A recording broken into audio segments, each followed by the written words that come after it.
Hello and welcome back. This will be the March update on the new HO switching layout. No great leaps in progress to report this month, but definitely some steps forward, mostly around planning and thinking, but let's take a look.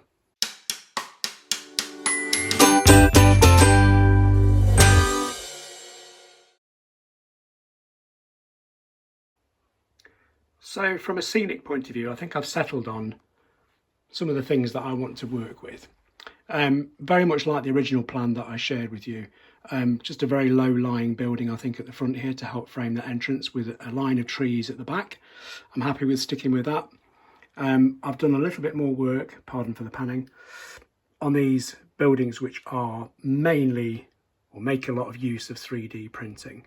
So that first industry there, quite a low level one, with a covered sort of loading area and 3 doors, is using some 3D panels that I knocked up in Tinkercad and I explained in the last video, and just a mocked up sort of platform area for now. So that's starting to come together. And this is the big warehouse that I think I showed the panels for last time, and as you can see I've just started to put that together and put a coat of paint on it, and I think as I start to add the details, I'm overall quite pleased with the look of that. And the other major thing is a bit of feedback on Facebook or YouTube from Rich, so thank you for that.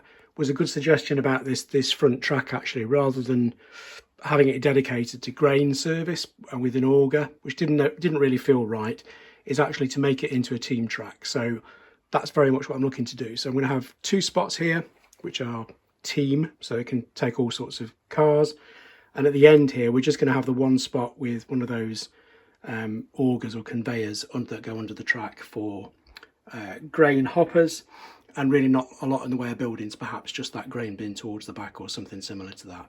And again, some more trees to frame that end of the layout, and honestly I don't think it's going to need too much more than that. So we'll have a look next at the operating.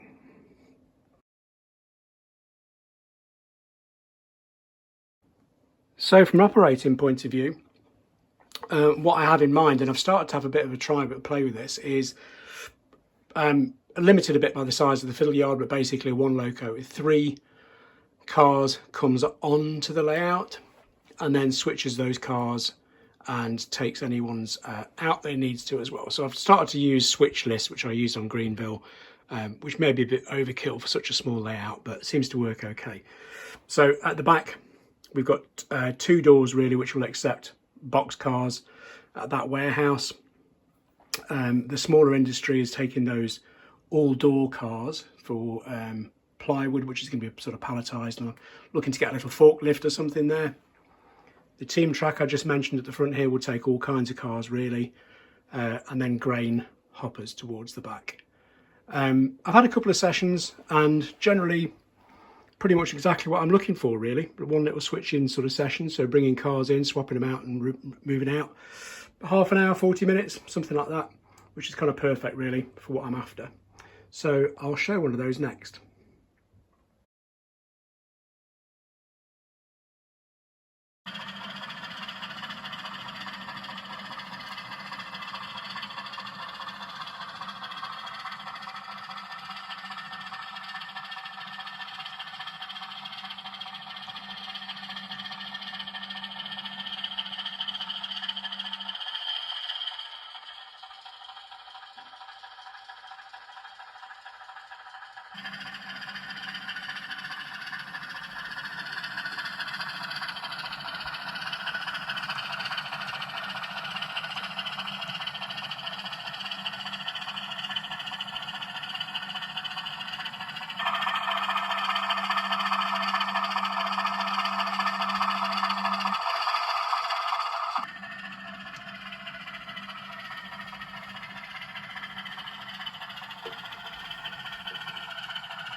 So as regards what's next, really the next step once I've finished testing is to get the track sprayed and ballasted.